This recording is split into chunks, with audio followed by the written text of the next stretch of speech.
이 무슨 짓이냐? 어서 떼어내라. 저러다 관이 열리겠다. 혼례를 올린 바로 그날 밤 신랑이 숨을 거두었습니다. 발인길 한복판에서 상여가 우뚝 멈춰 섰지요. 14살 새 신부가 관 뚜껑을 붙들고 놓지 않았기 때문입니다. 어른들이 아무리 타이르고 끌어내도 아이는 그 작은 손을 풀지 않았지요. 그런데 이 꼬마 며느리가 죽어라 관을 붙든 데에는 아무도 모르는 까닭이 하나 있었습니다. 오늘도 귀한 발걸음 해주셔서 감사합니다. 다정한 응원의 댓글 한마디 남겨주세요. 그럼 지금부터 시작합니다.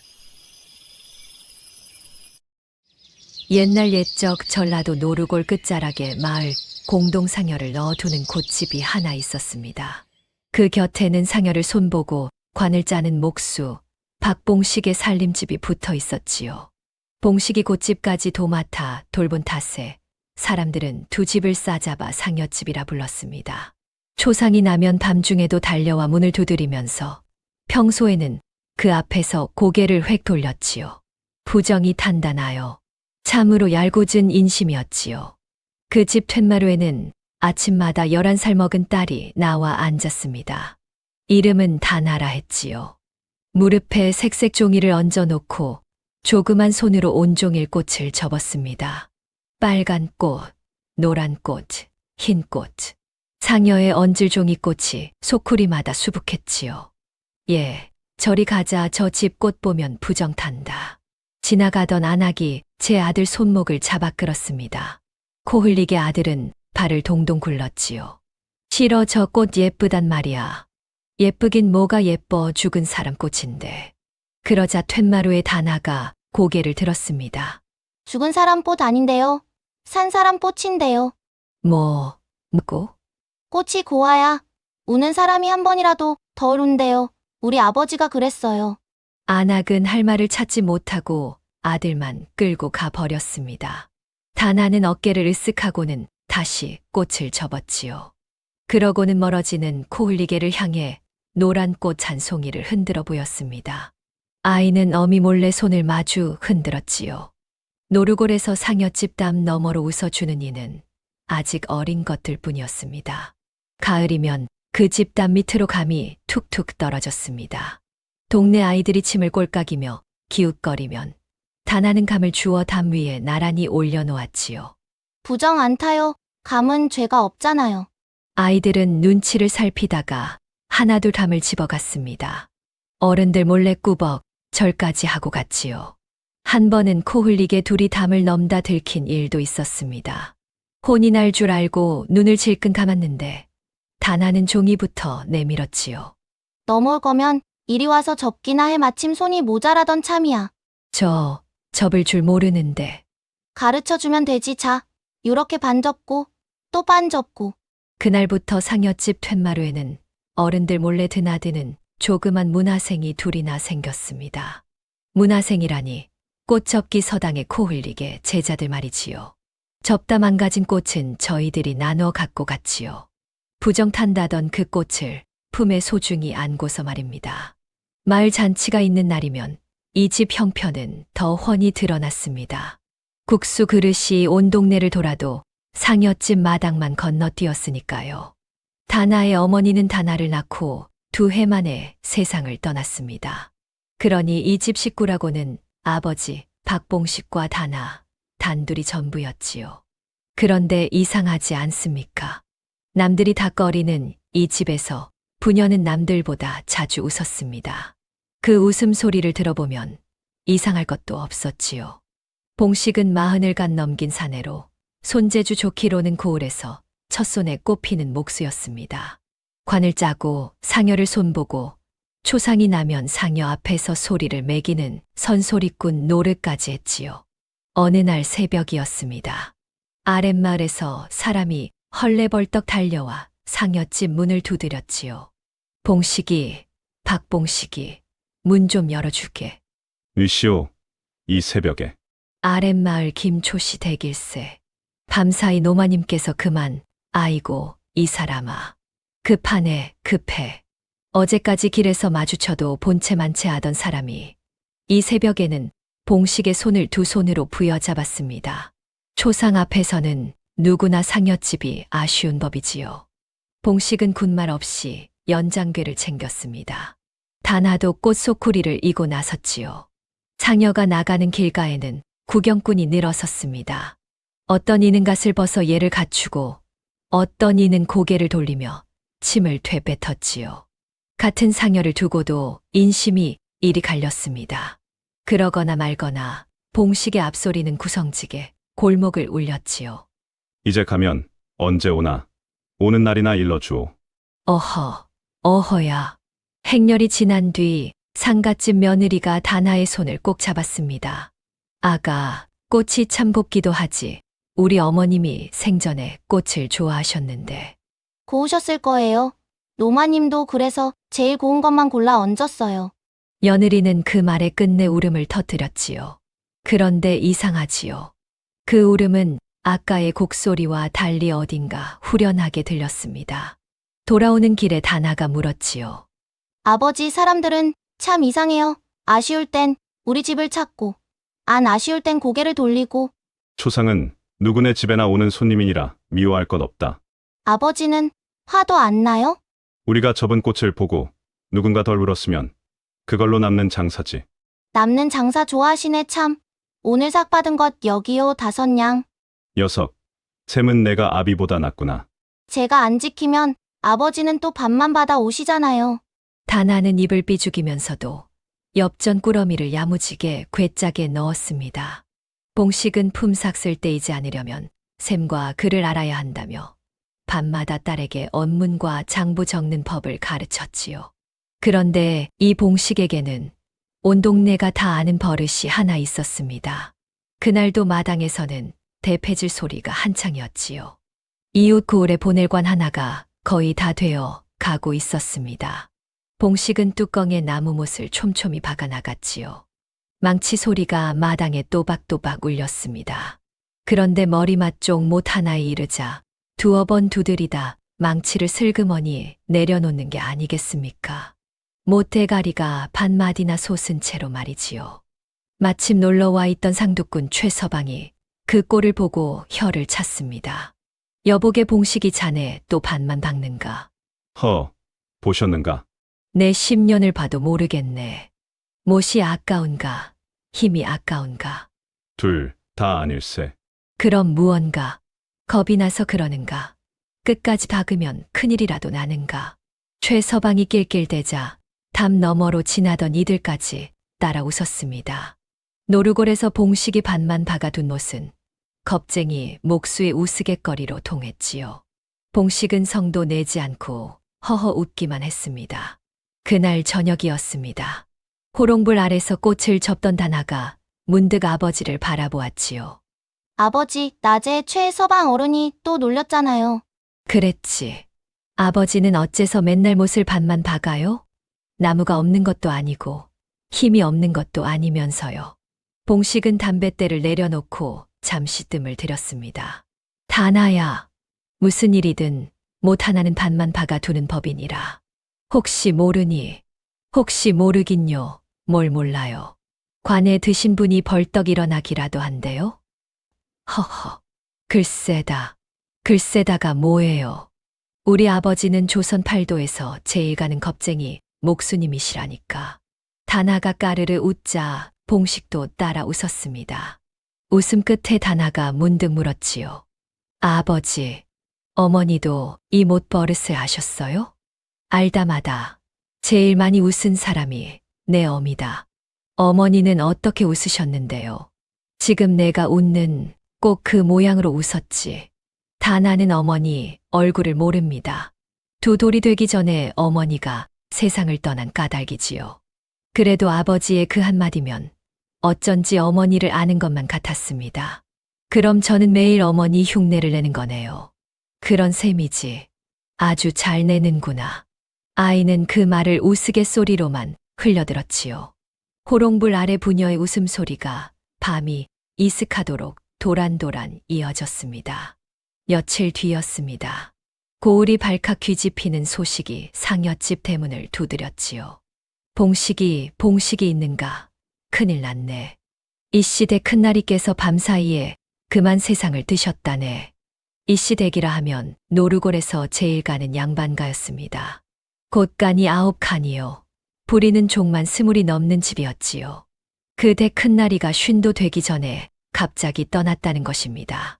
어인 일이었을까요? 상여집 부녀의 손이 바빠지게 생겼습니다. 그리고 이 초상집에서 다나는 두 사람을 만나게 되지요. 한 사람은 평생을 함께할 사람, 또 한 사람은 평생에 다시 없을 싸움을 하게 될 사람이었습니다.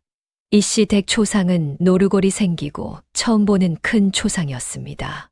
문상객 행렬이 고개 너머까지 이어졌지요. 곡소리, 향내, 흰 옷자락. 그 한복판에 13살 외아들이 상주로 서 있었습니다. 이름은 한주라 했지요. 어머니는 오래전에 여의고 이제 아버지마저 잃었으니 그 큰 집에 남은 피부치라고는 작은 아버지 하나가 전부였습니다. 그 작은 아버지가 바로 이진원이었지요. 진원의 곡소리는 문상객 누구보다 크고 구성졌습니다. 형님, 이 아우를 두고 어딜 가신단 말이오? 빈소가 쩌렁쩌렁 울렸지요. 문상객들은 저마다 고개를 끄덕였습니다. 아우님 우애가 참으로 깊으시구먼. 그러게 말일세. 저리 슬퍼하는 걸 보니 가신 분이 복도 많으시지. 그런데 말입니다. 곡이 끝나고 물러난 뒷방에서 진원은 눈물 자국이 마르기도 전에 장부부터 펼쳤습니다. 부위를 적어둔 장부였지요. 전박이야 오늘 든 부위가 얼마라더냐? 예, 날이 50냥하고도 2냥이 더 들었습죠. 겨우 그것이냐? 아직 장이 여러 날 남았으니 더 들어올 겁니다요. 형님 가시는 길이다. 샘이 흐려서야 쓰겠느냐 한 냥도 빠뜨리지 말거라. 여부가 있겠습니까요? 그리고 전박이야. 예, 나이. 조카 곁에 붙어 있거라. 상주가 쓰러지기라도 하면 모양이 사납다. 분부대로 합죠. 겉으로 보기에는 조카 걱정이 지극한 작은 아버지였지요. 전박이라는 종은 굽신굽신 허리를 조아렸습니다. 슬픔은 빈소에 두고 샘은 뒷방에서 하는 초상이었지요. 이 초상에서 상여집이 겪은 일도 하나 있었습니다. 상여 채비가 끝나갈 무렵 진원이 봉식을 뒷마당으로 불렀지요. 박목수 상여 삭시 얼마라 했는가? 큰 상여라 20냥입니다요. 20냥이라. 진원은 수염을 쓸며 하늘을 한번 올려다보았습니다. 형님 초상의 삭 흥정이라니 낯이 뜨겁네만 15냥에 하시게 덜어낸 5냥은 자네가 형님 명복을 비는 셈치고. 예, 날이 그리하시지요. 봉식은 두 말 않고 물러났습니다. 그 등 뒤에서 최서방이 구시렁댔지요. 곧간 9칸 댁에서 5냥을 깎내 그려. 쉿, 초상집 일세. 부인은 한 냥도 안 놓치고 사체에서는 5냥을 깎는 초상이었습니다. 꽃을 나르던 다나도 이 댁 작은 나리와 말을 섞은 일이 있었지요. 마당에서 마주치자 진원이 물었던 것입니다. 내가 꽃 접는 아이냐 꽃값은 따로 받느냐? 아니요, 꽃값은 상여 삭시에 다 들어있어요. 허, 샘이 밝은 아이로구나. 진원은 다나를 위아래로 한번 훑어보고는 고개를 끄덕이며 지나갔습니다. 한편 안채 마루 끝에서는 친모 하나가 밤을 새워 상복을 짓고 있었지요. 반을 가는 소리만 사각사각, 말 한마디가 없는 여인이었습니다. 한편 어린 상주는 초상 사흘 만에 반쪽이 되어 있었습니다. 곡을 하다 목이 쉬면 진원이 어김없이 다가와 나직이 일렀지요. 조카님, 상주 곡이 그리 짧아서야 되겠는가? 문상객 보시기에 민망하네. 예, 작은 아버님. 하겠습니다. 한주는 쉰목을 쥐어짜 다시 곡을 했습니다. 보다 못한 늙은 문상객이 혀를 찰 정도였지요. 상여집 부녀도 사흘 내내 초상집에 붙어 있었습니다. 봉식은 상여를 손보고 다나는 꽃을 접어날랐지요. 사흘째 되던 날이었습니다.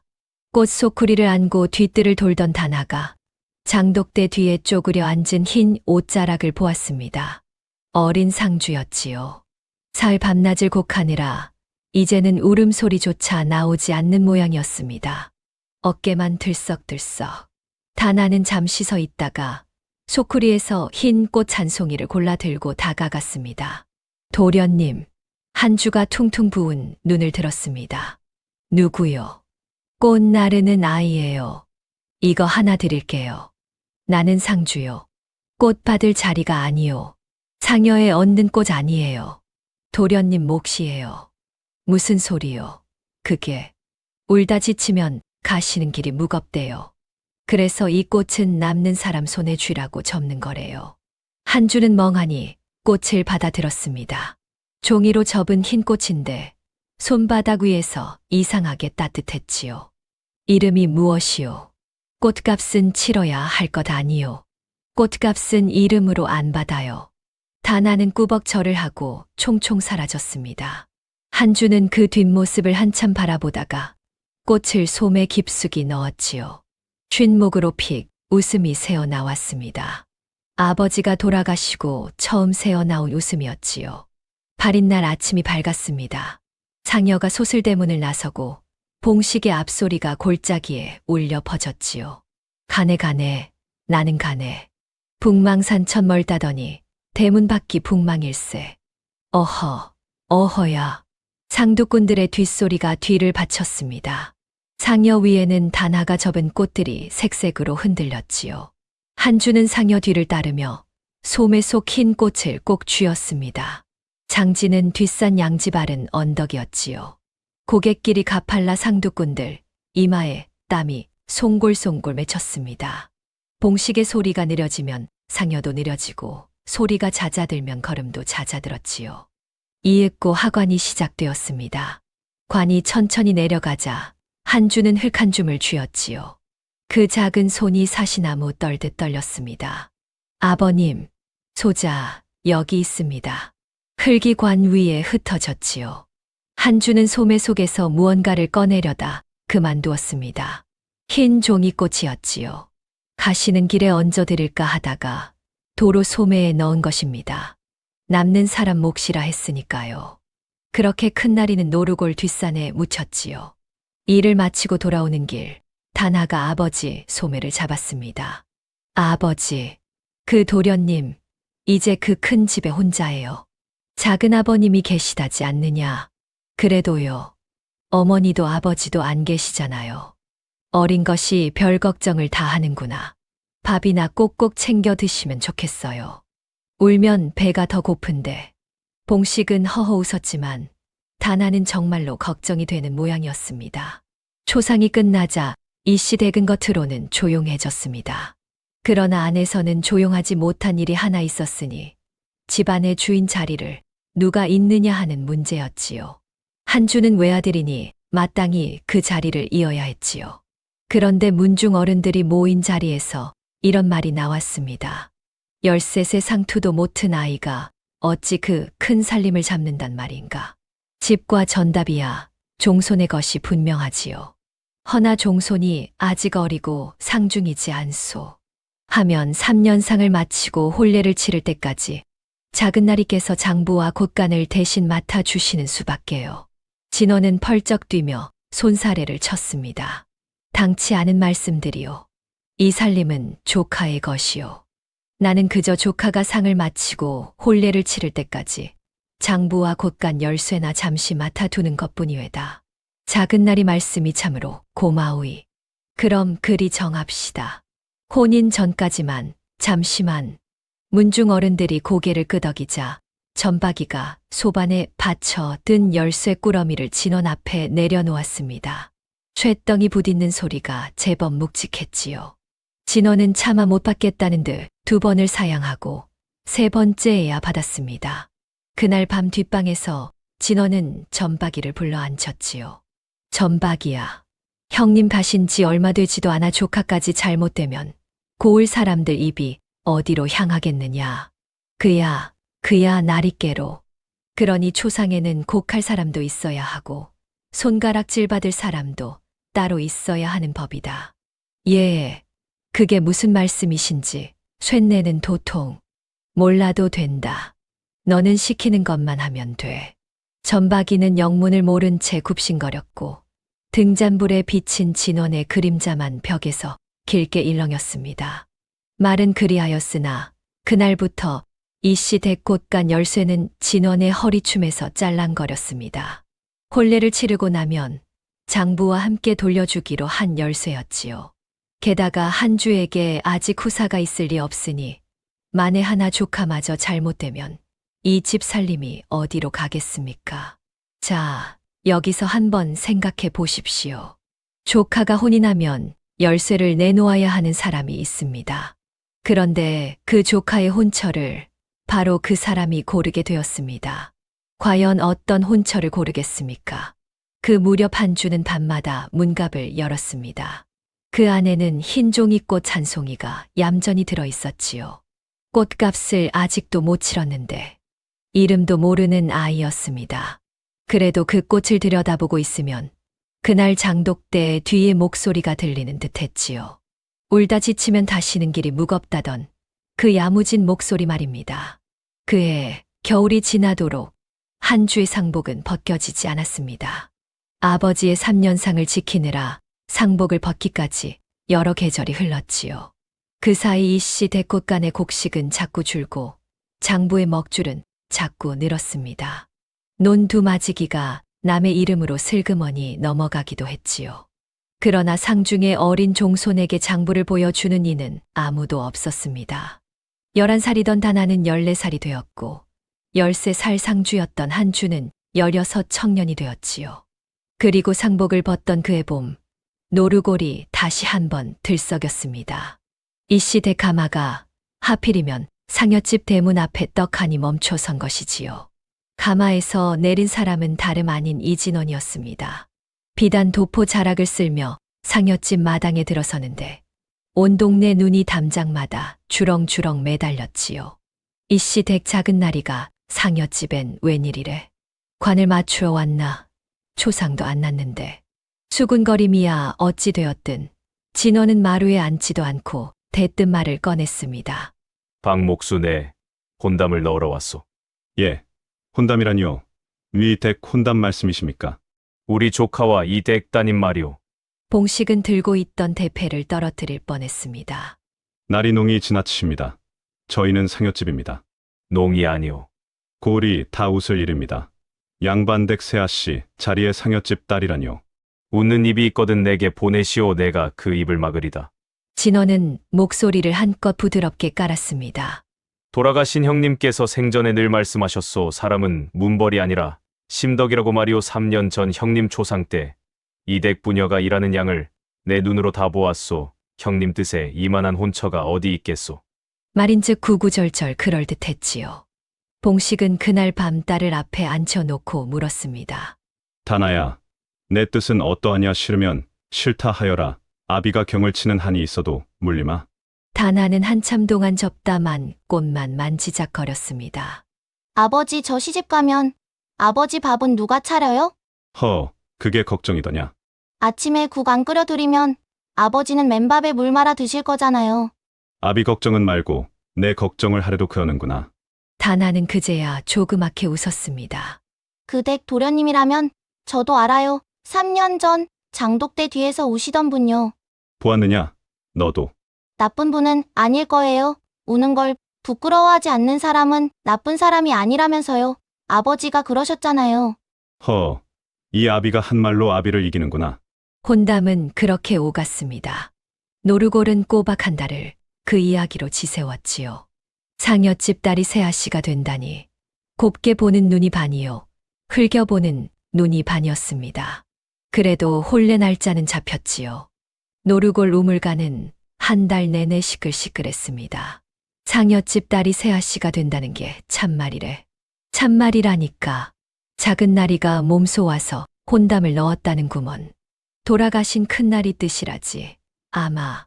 아이고 세상은 오래 살고 볼 일일세. 담 넘어 꽃 접기 제자 코 흘리게 들은 신이 났지요. 세아씨. 아니지. 누님. 인제 뭐라고 불러요? 다나라고 불러 시집 가도 나는 나야. 그래도 절은 해야 한대요. 우리 어머니가 그랬어요. 꼬맹이 둘이 나란히 서서 코가 땅에 닿도록 절을 올리니 다나는 배를 잡고 웃었습니다. 한 가지 덧붙이자면 이 혼례는 법도와 조금 다르게 치러지게 되었지요. 초례는 본래 신부 집 마당에서 올리는 법입니다. 그러나 상여집 마당에 혼례 차이를 칠 수는 없다 하여 이씨 댁에서 식을 올리기로 문중이 정했지요. 그 말을 맨 먼저 꺼낸 사람은 진원이었습니다. 그러나 그때는 아무도 그 까닭을 의심하지 않았지요. 혼수와 혼례 물모까지 그날로 이씨 댁에 들이자고 밀어붙인 것도 진원이었습니다. 혼례가 며칠 앞으로 다가온 어느 저녁에는 전박이가 흙투성이 집신을 끌며 먼 고을에서 돌아왔습니다. 품에는 약방에서 받아왔다는 작은 약병 하나가 들어 있었지요. 진원은 제 몸에 쓸 약이라며 얼른 받아 소매 안에 감췄습니다. 혼례 채비로 분주한 집안에서 이를 눈여겨본 사람은 아무도 없었지요.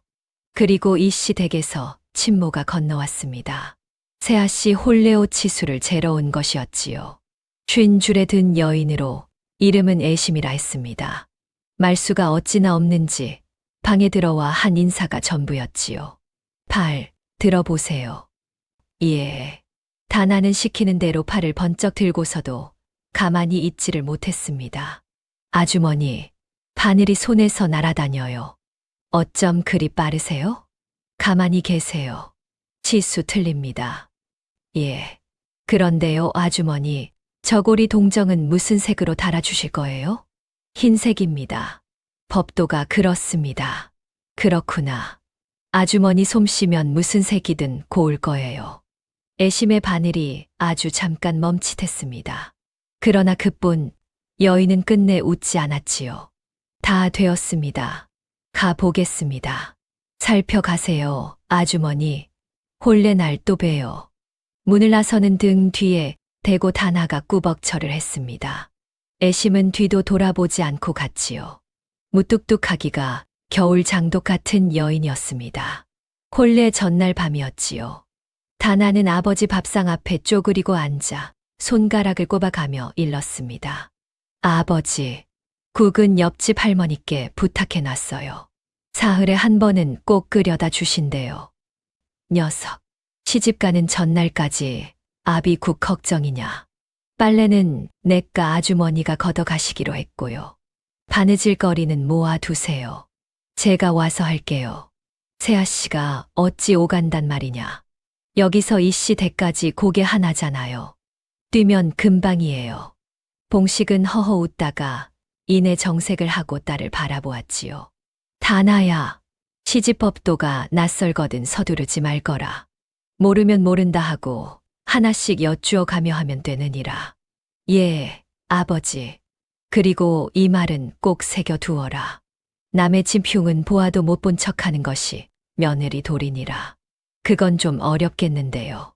저는 눈이 밝잖아요. 허허, 이 녀석을 어찌할꼬.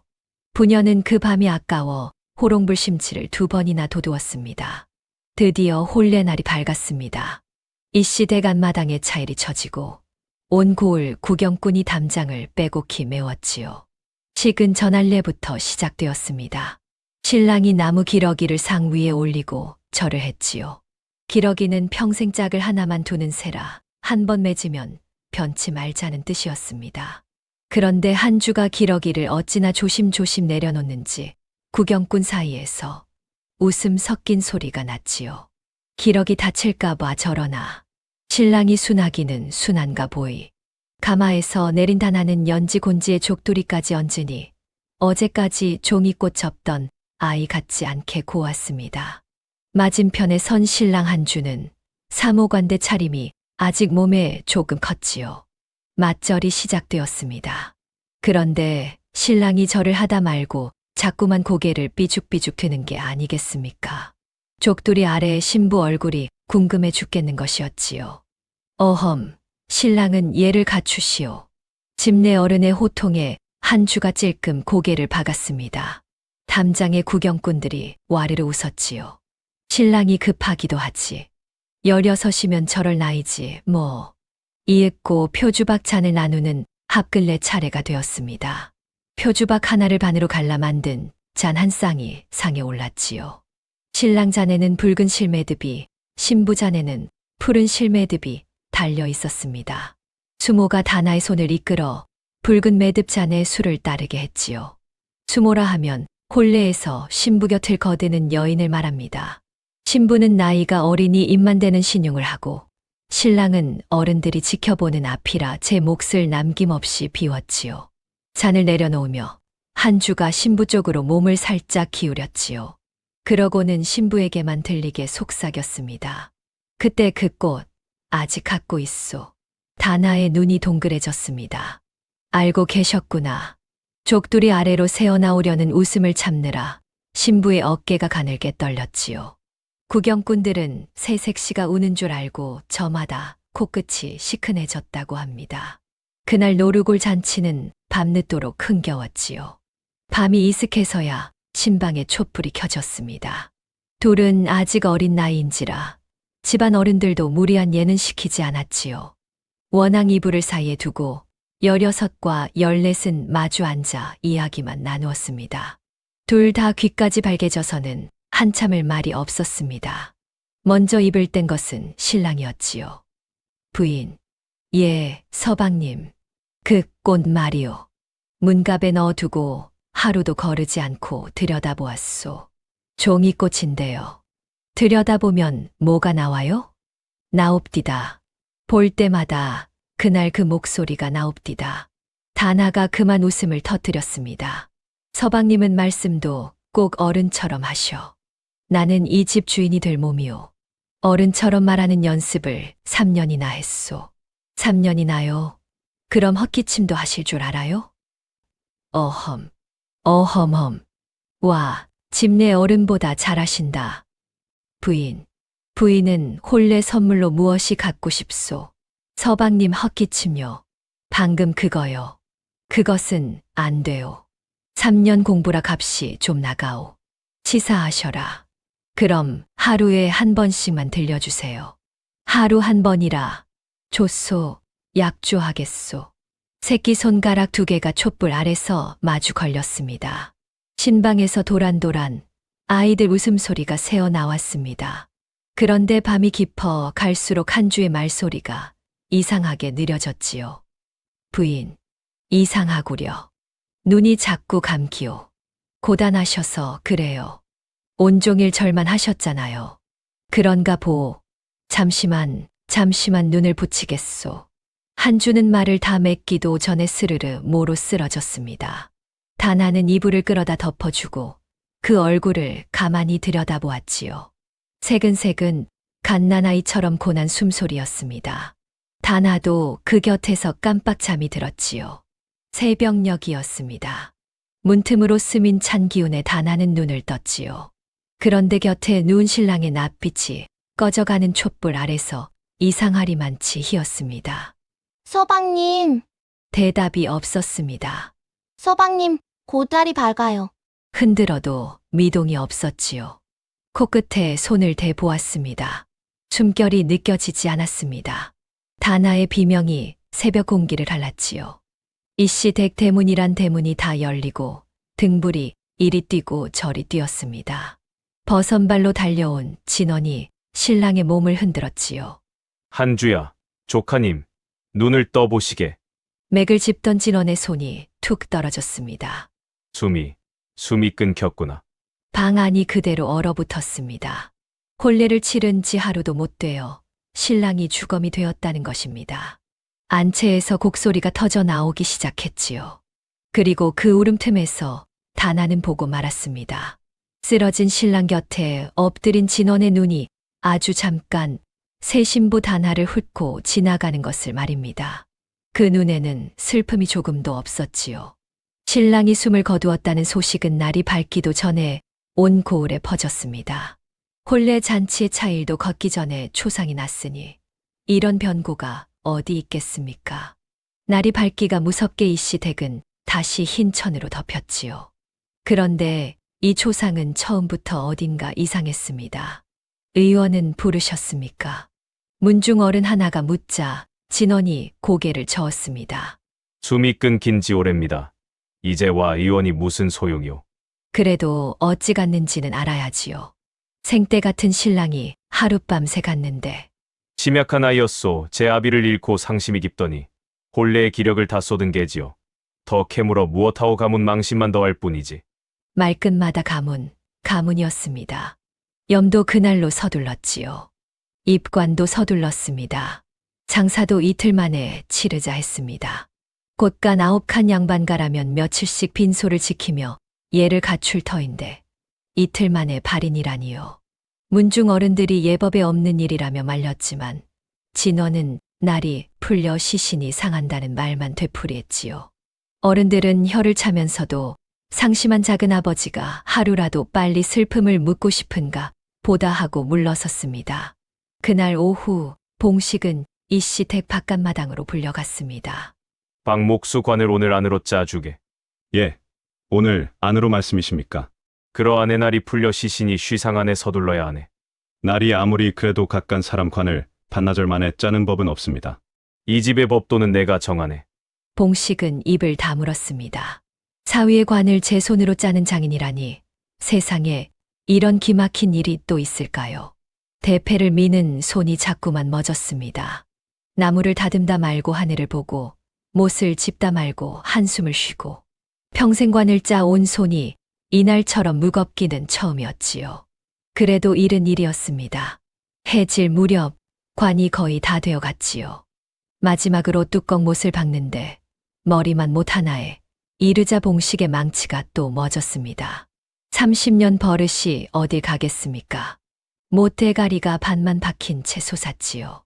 지나가던 진원이 그것을 보고 눈살을 찌푸렸습니다. 저 못은 어찌 저리 쏟았는가 마저 받게. 이것은 저희 일하는 법도가 그렇습니다. 하관전에 마저 박습니다. 별 해괴한 법도도 다 있군. 하관전에는 반드시 받게. 예. 날이. 봉식은 허리를 굽혔지만 그 못은 끝내 반만 박힌 채로 남았습니다. 버릇이 반이요. 까닭 모를 서늘함이 반이었지요. 염습하는 방에는 다나도 있었습니다. 새 신부가 곡은 않고 그 방에 들겠다 하니 다들 말렸지만 다나는 물러서지 않았지요. 제 서방님이에요. 마지막 가시는 채비 곁에서 봐야겠어요. 수의로 갈아입히는 동안 다나는 신랑의 손을 꼭 잡고 있었습니다. 그런데 이상했지요. 그 손끝이 아직 따뜻했습니다. 할멈, 원래 이래요? 염을 돕던 늙은 할멈이 눈을 끔뻑였습니다. 무엇이 말이오, 세아씨. 손이요? 아직 따뜻해요. 몸이란 게 천천히 식는 법이라오. 세아씨, 너무 상심 마오. 할멈은 그리 말했지만 저도 고개를 갸웃했지요. 다나는 밤새 그 온기가 머리에서 떠나지 않았습니다. 낮에는 헛기침을 하고 손가락을 걸어 약조까지 한 사람입니다. 그런 사람이 반나절 만에 주검이 되었다는 게 도무지 믿기지 않았지요. 마을에는 벌써 흉흉한 말이 돌기 시작했습니다. 세아 씨가 들어오자마자 신랑이 갔다며 상여집 딸이라 그런가. 살이 세다, 살이 세. 쉿. 초상집 앞에서 무슨 말버릇이야. 살이라 하면 사람을 해코지한다는 모진 기운을 이르는 말이지요. 수군거림은 담을 넘어 다나의 귀에도 들어왔습니다. 그래도 다나는 울지 않았지요. 울 겨를이 없었습니다. 머릿속에 자꾸만 걸리는 것들이 있었으니까요. 의원도 안 부른 초상, 서두르는 못질, 그리고 그 따뜻하던 손끝. 다나는 관 곁을 떠나지 않았습니다. 밥때가 되어도 밤이 깊어도 관이 놓인 방 문턱에 붙어 앉았지요. 진원이 와서 타일렀습니다. 세아씨, 이러다 몸을 상하시겠소. 그만 건너가 쉬시게. 괜찮습니다. 여기 있겠습니다. 세아씨가 이러고 있으면 가는 사람 발이 안 떨어진다지 않소. 그럼 더 있어야지요. 발이 안 떨어지시면 안 가시면 되니까요. 진원의 눈썹이 꿈틀했지만 보는 눈이 많으니 어쩌지 못했지요. 이번에는 봉식이 딸을 말렸습니다. 다나야, 아비 말 듣거라. 이건 도리가 아니다. 아버지, 발인까지만요. 발인까지만 곁에 있게 해주세요. 어찌 이러느냐? 응. 아비한테는 말해보아라. 모르겠어요. 그냥 여기 있어야 할 것만 같아요. 딸의 눈을 들여다보던 봉식은 끝내 더 말리지 못했습니다. 그 눈이 슬픔에 젖은 눈이 아니라 무언가를 지키는 눈이었기 때문이지요. 곁에서 지켜보던 늙은 할멈이 혀를 차며 한마디 보탰습니다. 세아씨 고집을 누가 꺾겠소. 밤을 새워도 눈 하나 깜빡 않는 아이인 것을. 그날 밤이 깊었습니다. 날이 밝으면 달인이었지요. 다나는 관에 이마를 가만히 대고 속삭였습니다. 서방님, 헛기침 약조. 안 지키고 계세요. 관은 대답이 없었지요. 내일이면 산에 가신대요. 정말로 가시는 거예요? 그때였습니다. 아주 희미하게 관 속에서 무언가 스치는 소리가 났지요. 다나는 숨을 멈추고 귀를 바짝 붙였습니다. 한참 만에 아주 낮게 한 번 더 분명히 들었습니다. 다나는 그 길로 아버지를 찾아갔지요. 봉식은 바깥마당에서 내일 쓸 상여를 손보고 있었습니다. 아버지, 관에서 소리가 났어요. 2번이나 났어요. 다나야, 서방님 손이 따뜻했던 것도 제가 이 손으로 만졌어요. 것이 아니에요. 잠도 안 자고 관을 지킨 아이다. 지친 귀에는 바람도 사람 소리로 들리는 법이야. 아버지도 안 믿으시는 거예요? 봉식은 딸의 어깨를 오래 쓸어 주었을 뿐 끝내 그렇다 아니다 말이 없었습니다. 믿고 싶은 마음과 믿어서는 안 될 자리가 아비 속에서 다투고 있었던 것이지요. 그럼 약조 하나만 해주세요. 내일 그 소리가 한 번만 더 나면 그때는 아버지가 관을 열어주세요. 오냐 그리 아마. 그 소리와 그 약조는 그 밤 부녀 둘만 아는 것이 되었습니다. 그래서 다나도 봉식도 그 밤 한숨도 자지 못했지요. 발인 날 아침이 밝았습니다. 골목마다 구경꾼이 나와섰지요. 새 신랑 상여 나가는 것 좀 보게. 하늘도 무심하시지. 세아 씨는 밤낮으로 관 옆에서 안 떨어졌다며 울지도 않는다더군. 그게 더 무섭지 않은가. 수군거림 사이로 상여가 대문을 나섰습니다. 상여가 나가는데 소리는 봉식이 매겼지요. 제4위 상여 앞에서 소리를 매기는 장인 마음이 오죽했겠습니까? 간다 나는 간다. 16 새신랑이 꽃길 두고 나는 간다. 소리가 자꾸 젖어 갈라졌습니다. 다나는 상여 바로 뒤에 붙어 걸었지요. 행렬이 뒷산 고갯길에 접어들 때였습니다. 길이 가팔라 상여가 크게 한 번 덜컹 흔들렸지요. 그때 다나는 분명히 들었습니다. 끙 하는 소리를 말입니다. 앓는 소리였습니다. 상두꾼 소리도 바람 소리도 아니었지요. 관 속에서 난 소리였습니다. 멈춰요. 상여 멈춰요. 다나가 소리치며 상여 채를 붙들었습니다. 행렬이 우뚝 섰지요. 관에서 소리가 났어요. 방금 분명히 났어요. 무슨 소리를 하는 게야, 세아 씨. 서방님이 앓는 소리를 냈어요. 관을 열어주세요. 상두꾼들이 기겁을 하며 물러섰습니다. 따라오던 마을 사람들도 웅성웅성했지요. 낯빛이 변한 진원이 달려왔습니다. 이 무슨 짓이냐? 어서 떼어내라. 저러다 관이 열리겠다. 어른들이 달려들어 다나를 잡아 끌었지요. 그러나 14살 아이가 어디서 그런 힘이 났을까요? 다나는 관 뚜껑을 죽어라 붙들고 놓지 않았습니다. 그리고 목이 터져라 아버지를 불렀지요. 아버지, 방금 소리가 났어요. 어젯밤 약조하셨잖아요. 봉식의 얼굴이 하얘졌습니다. 머리맛 못이요. 아버지가 밥만 박으셨잖아요. 혹시 모르니까 밥만 박는다면서요. 지금이 그 혹시예요. 겁쟁이라 놀림받던 30년 버릇과 어젯밤의 약조가 발끝부터 정수리까지 벼락처럼 함께 지나갔지요. 봉식은 상두꾼 지게에 얹혀있던 연장괴를 낚아챘습니다. 박목수, 자네까지 실성했는가? 물러서지 못할까? 날이 소인이 짠 관입니다. 소인이 열지요. 아니면 소인이 벌을 받으면 될 일입니다. 봉식의 손이 관 매듭을 풀기 시작했습니다. 평생관을 묶어 온 손이니 푸는 것도 눈 깜짝할 새였지요. 그리고 머리만 반만 박힌 그 못. 장도리를 걸자 못은 힘없이 쑥 빠졌습니다. 연장 자루를 틈에 끼우고 부녀가 함께 힘을 주었지요. 뚜껑이 나무 우는 소리를 내며 밀렸고 틈이 벌어졌습니다. 에구머니, 난 몰라. 사람들이 눈을 가리고 돌아섰지요. 그러나 다음 순간 돌아섰던 고개들이 도로 획 돌아왔습니다. 관 속의 신랑이 가슴을 오르락내리락하며 숨을 쉬고 있었기 때문입니다. 숨이에요. 숨을 쉬어요. 서방님이 살아있어요. 다나가 신랑의 손을 잡고 외쳤습니다. 그 손은 여전히 따뜻했지요. 이윽고 신랑의 눈꺼풀이 파르르 떨리더니 천천히 열렸습니다. 한 줄은 둘러선 사람들을 한 바퀴 둘러보고 마른 입술을 떼었지요. 여기가 어디요? 다들 어찌 산에 모여 계시오? 고객끼리 온통 난리가 났습니다. 누구는 주저앉고, 누구는 나무 뒤로 숨고, 누구는 벌써 산 아래로 내빼고 있었지요. 살아 돌아온 신랑을 두고 노루골의 소동은 이제부터가 시작이었습니다. 묻히러 갔던 산에서 신랑이 장인 등에 엎혀 내려왔습니다. 봉식이 사위를 들쳐업고 앞장서고 다나가 그 곁에 꼭 붙어 걸었지요. 행렬맨 뒤에는 빈 상여가 얼떨떨하게 따라왔습니다. 상여가 빈 채로 산을 내려오다니 노루골 생기고 처음 있는 일이었지요. 이씨댁에 눕히고 나서야 의원이 불려왔습니다. 초상 때는 안 부르던 의원을 살아나니 부르게 된 셈이지요. 참 얄궂은 순서 아닙니까? 의원은 맥을 짚고 눈을 들여다보고 한참 만에 입을 열었습니다. 시골이 올시다. 숨과 맥이 신락같이 잦아들어 산 사람도 주검처럼 보이는 병증이지요. 겉보기엔 영락없는 주검이라 의원도 속기 십상입니다.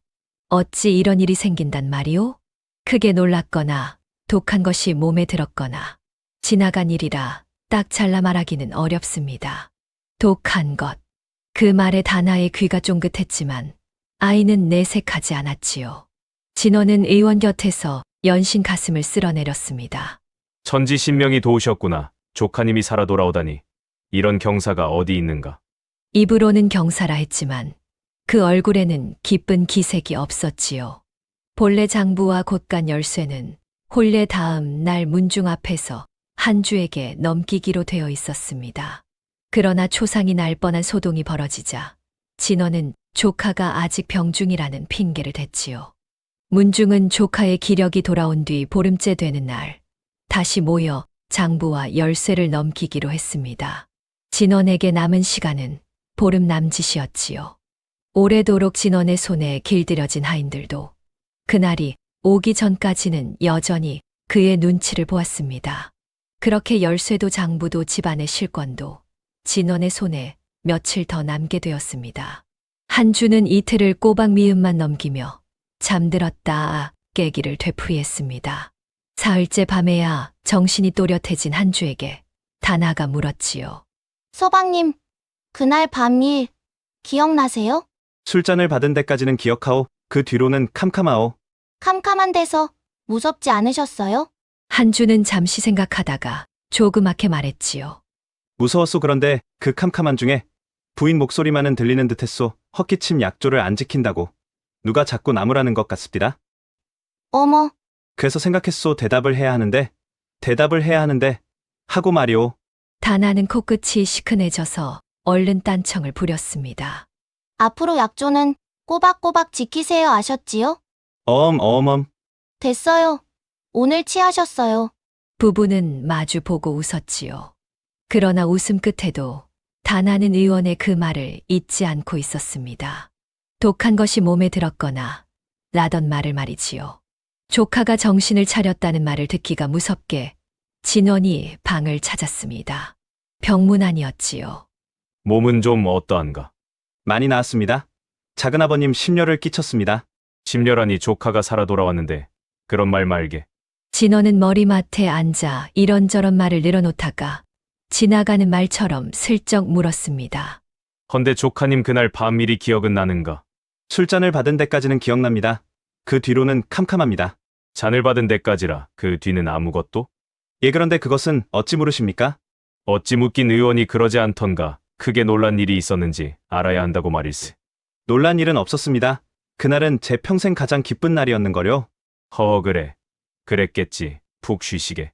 진원은 조카의 어깨를 두어 번 두드리고 방을 나갔습니다. 문을 닫고 돌아서는 그 얼굴에서 웃음기가 스르르 거쳤지요. 복도 끝까지 걸어가는 발소리가 올 때보다 한결 가벼웠습니다. 한편 며느리 노릇도 다시 시작이었습니다. 다나는 아침마다 안채 일을 배웠는데 그중 바느질은 친모 애심의 몫이었지요. 애심은 여전했습니다. 먼저 말을 거는 법이 없고 물으면 꼭 쓸 말만 답했지요. 아주머니, 이호청은 왜 이렇게 넓어요? 그 방 이불이 넓으니까요. 그럼 이불은 왜 이렇게 넓어요? 법도가 그렇습니다. 법도는 누가 정했대요? 우서른들이 정하셨겠지요. 아주머니는 안 궁금하세요? 삭 받고 바느질하는 사람이 궁금할 일이 아닙니다. 늘 이런 식이었지요. 그래도 다나는 굴하지 않고 바느질 곁에 붙어 앉았습니다. 어느 날은 서툰 바늘이 손가락을 콕 찔렀지요. 아야, 애심은 쳐다보지도 않았습니다. 그런데 잠시 뒤 낡은 골무 하나가 톡 다나 앞에 떨어졌지요. 골무도 없이 덤비니 그렇지요. 아주머니, 거시잖아요. 저는 손에 굳은 살이 있습니다. 그게 다였습니다. 고맙다는 말을 할 새도 없이 애심은 다시 제 바느질에 코를 박았지요. 다나는 그 골무를 손가락에 끼고 한참을 실실 웃었습니다. 차가운 사람의 물건이 이상하게 따뜻했으니까요. 하루는 다나가 색색 종이꽃 한 송이를 애심의 반지꼬리 곁에 슬쩍 놓아두었습니다. 이게 무엇입니까? 꽃값이에요. 골무값이요. 골무는 판 게 아닙니다. 가져가세요. 그럼 그냥 꽃이에요. 바느질하다 눈 아프면 보시라고요. 애심은 대꾸하지 않았습니다. 꽃은 도로 다나 앞으로 밀려 나왔지요. 그럼 여기 둘게요. 버리시던가요. 다나는 꽃을 문갑 위에 얹어 두고 나왔습니다. 그런데 며칠 뒤였지요. 바느질을 배우러 간 다나는 애심의 반지꼬리 한 귀퉁이에서 낯익은 것을 보았습니다. 빨간 종이꽃 한 송이가 실패 사이에 얌전히 꽂혀 있었던 것이지요. 다나가 싱글벙글 쳐다보자 애심은 무뚝뚝하게 한마디 했습니다. 바닥에 굴러다니기에 주었을 뿐입니다. 예, 주우셨겠지요. 다나는 더 묻지 않고 그날 하루 종일 콧노래를 불렀습니다. 눈치 없는 한 주도 가만히 있지 않았습니다. 친모는 어찌 그리 말이 없소? 내 어릴 적부터 궁금했소. 쓸 말만 하고 삽니다. 그럼 쓸 말을 물으리다. 내 도포 소매가 해졌는데 벗어두고 가십시오. 지금 입고 있소만. 그럼 벗으십시오.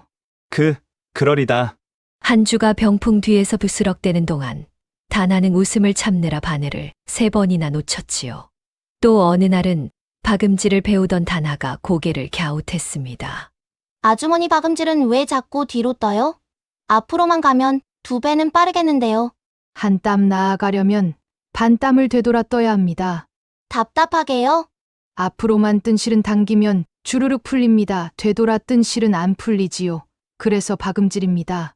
다나는 제 손끝에 물린 실땀을 물끄러미 내려다보았습니다. 되돌아 떠야 풀리지 않는다. 어쩐지 그 말이 바느질 말로만 들리지 않았지요.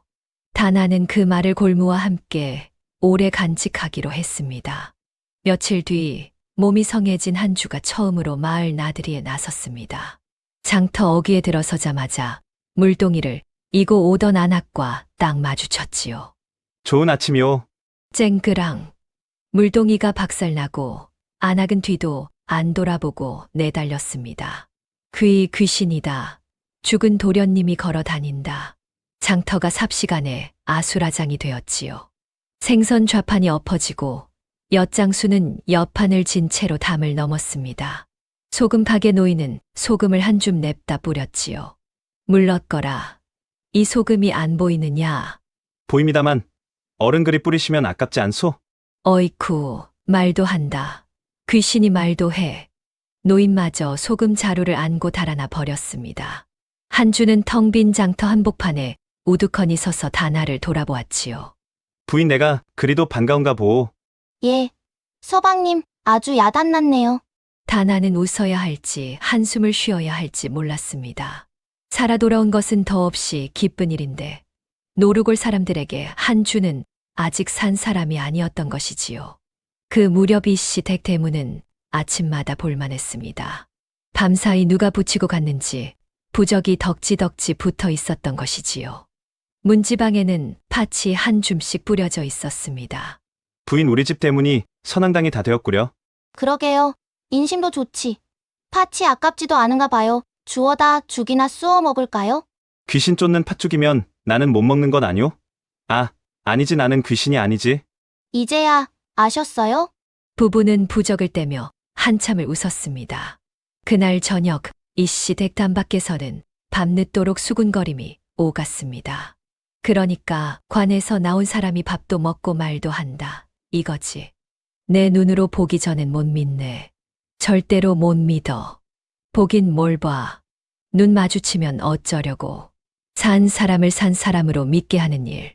그것이 이 어린 부부가 넘어야 할 첫 고비였습니다. 그날부터 노루골에는 진풍경이 벌어졌습니다. 사람들이 한 주를 대하는 법도 가지가지였지요. 먼저 세걸음 인사법이라는 것이 생겼습니다. 영색이 이 시댁 도련님이니 인사를 안 할 수는 없고 가까이 가기는 무섭고 그래서 다들 꼭 세걸음 밖에서 허리를 굽혔지요. 도련님, 기체 안녕하십니까? 아니, 기방. 어찌 그리 멀리서 인사하시오. 이리 가까이 오시오. 한 주가 한 걸음 다가서면 김서방은 슥 한 걸음 물러났습니다. 한 걸음 가면 한 걸음 물러나고 두 걸음 가면 두 걸음 물러나고 둘이서 마당을 빙글빙글 도는 꼴이 꼭 강강술래 같았지요. 부인, 내가 무슨 몹쓸 병이라도 옮기요? 병은요. 다들 서방님이 너무 귀하셔서 그래요. 귀하면 가까이 와야지. 어째서 도망을 가오? 너무 귀한 건 멀리서 보는 법이래요. 해님도 달님도 멀리 있잖아요. 그럼 내가 해님이란 말이오? 한주는 그 말이 싫지 않은지 그날 종일 어깨를 펴고 다녔습니다. 둘째로는 밥 검사가 생겼지요. 귀신은 밥을 못 먹는다는 옛말 때문이었습니다. 아침 저녁 밥때만 되면 이씨 댁 담장에 고개가 주렁주렁 열렸지요. 문틈에도 눈이 붙었습니다. 도련님이 정말 밥을 먹는지 제 눈으로 보고야 말겠다는 것이었지요. 한주는 아예 마당의 상을 내다 놓고 먹기 시작했습니다. 보시오들, 두 그릇째요. 숟가락을 높이 들어 보이면 담장에 고개들이 수군수군했지요. 먹네, 먹어. 고봉밥을 다 비우네. 귀신이 저리 먹을 수는 없지. 아무렴. 그래도 모르지. 요즘 귀신은 밥도 먹는다더라. 그러기를 며칠 구경하던 고개들이 하나둘 수그러들었습니다. 밥 검사꾼도 눈에 띄게 줄었지요. 셋째로는 그림자 검사였습니다. 귀신은 그림자가 없다던가요. 벼 좋은 한낮이면 사람들이 슬금슬금 모여들어 한주의 발밑을 훔쳐보았지요. 이때 나선 것이 다나의 꽃 접기 제자, 코 흘리게 두 녀석이었습니다. 녀석들은 어른들 틈을 비집고 들어와 대뜸 한주의 그림자를 밟았지요. 그림자 밟기다. 내가 먼저 밟았어. 한주가 이리 뛰고 저리 뛰면 그림자도 이리 뛰고 저리 뛰었습니다. 아이 둘이 그 꽁무니를 쫓아 마당을 뱅뱅 돌았지요. 봐라, 그림자 있다. 도련님 진짜 사람이다. 아이들이 목청껏 외치자 어른들은 그제야 멋쩍게 흩어졌습니다. 어른들 겁을 깨는 데는 역시 아이들 웃음만 한 약이 없지요. 그런데 이 웃음소리를 못마땅하게 듣는 귀가 딱 하나 있었습니다. 사랑채의 진원이었지요. 조카가 살아 돌아온 날부터 그 방의 등잔불은 밤마다 늦도록 꺼지지 않았습니다. 그런데 미신이라는 게 하나가 거치면 하나가 또 돋는 법입니다. 이번에는 고개 넘어 점쟁이 노파가 이런 소리를 흘렸다지요. 죽었다 살아온 사람이 산 사람 이름을 3번 부르면 저승사자가 그 이름을 듣고 대신 잡아간다오. 조심들 하시게. 이 말이 하루 만에 온 마을에 퍼졌습니다. 이제 사람들은 한주 입에서 제 이름이 나올까 벌벌 떨게 되었지요. 하루는 한주가 길에서 최서방을 보고 반갑게 손을 들었습니다. 최서방. 최서방이 그 자리에 우뚝 굳었지요. 한 번이다. 최서방, 어딜 그리 급히 가시오? 2번, 아이고, 2번째다. 최서방은 지게를 진 채로 밭두렁을 넘어 주랭랑을 쳤습니다. 3번째 부름이 나오기 전에 신비는 달아날 기세였지요. 한주는 길 한복판에서 시무룩해졌습니다. 부인, 내 이름은 못 부르게 하고 남의 이름은 부르지도 말라 하고 나더러 어쩌란 말이오. 그럼 이렇게 불러요. 서방님, 부인 하고요. 이름은 아껴두고요. 아껴두면 무엇하오. 쓸 데도 없는데 아껴두면 값이 오르는 법이에요. 부인은 샘도 밝소. 상여집 딸이잖아요. 샘이 밝아야 살아요. 부부가 나란히 웃는 소리에 숨어서 엿보던 이들도 저도 모르게 피식 웃었다지요. 그렇게 한 사람, 두 사람. 노루골은 아주 조금씩 한 주를 산 사람으로 받아들이고 있었습니다. 그 무렵 한 주는 처음으로 처가를 찾았습니다. 사위가 장인 뵈러 가는 데야 누가 무어라 하겠습니까마는 이 사위는 걸음이 유난히 비장했지요. 어른 걸음을 연습하느라 그랬습니다. 장인 어른, 사위 이한주, 문안 여쭈입니다. 마당에서 대패질하던 봉식이 황급히 손을 털고 맞았지요. 아이고 주인 나리께서 이 누추한 데를 어인일로. 주인 나리라니요. 사위입니다. 사위. 그럼 이 서방. 이리 앉으시게. 툇마루에 마주 앉긴 했는데 장인과 사위는 한동안 헛기침만 주고받았습니다. 어험, 험. 보다 못한 다나가 부엌에서 고개를 내밀었지요. 두 분이 달기세요? 헛기침 그만하시고 말씀들 나누세요. 그제야 한주가 자세를 고쳐 앉고 큰절을 올렸습니다. 장인 어른, 절 받으십시오. 어른의 그 못이 소생을 살렸습니다. 아닐세. 이 사람아, 일어나시게. 30년을 겁쟁이 소리 들으시며 지키신 버릇이라 들었습니다. 소생은 그 30년에 절하는 것입니다. 봉식은 코가 시큰해져서 먼 산만 바라보았지요. 못이 살렸겠나. 그 못을 뽑자고 달려든 새아기가 살렸지. 그 말씀도 옳습니다. 하면 두 분께 다 절해야겠습니다. 저는 됐어요.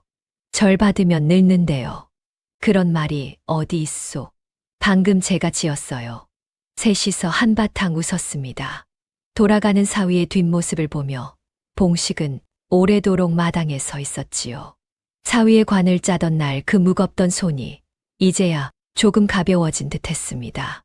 소동 틈에도 다나의 머릿속에서는 실한 오라기가 계속 감기고 있었지요. 독한 것이 몸에 들었거나 라던 의원의 말입니다. 부부가 그 실마리를 마주 앉아 풀어본 것은 어느 비 오는 저녁이었습니다. 그날 저녁 가나는 방에 종이를 펼쳐놓고 붓을 들었지요. 부인, 무얼 그리 적으시오? 그날 밤이요. 콜레부터 서방님 쓰러지실 때까지 하나도 빼놓지 않고요. 적어서 무엇하게요? 셈이 안 맞을 때는 처음부터 다시 놓아보는 거예요. 아버지가 삭셈할 때 그러셨거든요. 종이 위에 또박또박 그날의 일들이 줄지어 앉았습니다. 서방님, 그날 드신 것을 하나씩 짚어봐요. 잔치상 음식이야 온 마을이 같이 먹지 않았소. 그렇죠. 같이 먹고 다들 멀쩡했죠. 그럼 서방님만 드신 게 뭘까요? 글쎄, 나만 먹은 것이라. 부부는 거의 동시에 같은 것을 떠올렸습니다. 홀레 술이구려. 합글레 술이요. 허나 그 술은 부인도 마시지 않았소. 저는 입만 댔어요. 어리다고 신용만 하라 하셨거든요. 그리고 서방님, 잘 생각해 보세요. 술은 한 병에서 나눠 따랐어요. 한 병에서 따랐는데 나만 탈이 났다. 그럼 서방님만 따로 입을 댄 게 뭐가 남죠? 잔이구려. 잔이에요. 제일 먼저 살펴볼 건 잔이에요. 빗소리가 갑자기 크게 들렸습니다. 술이 아니라 잔이라면 이것은 실수도 아니고 병도 아니지요. 누군가 신랑의 잔에만 무언가를 발라두었다는 이야기가 됩니다. 부인, 그 잔이 지금 어디 있소? 홀레 물목은 잔치 그릇이랑 같이 광에 들어갔어요. 부부는 말없이 서로를 바라보았습니다. 창밖 빗줄기가 가늘어지고 있었지요.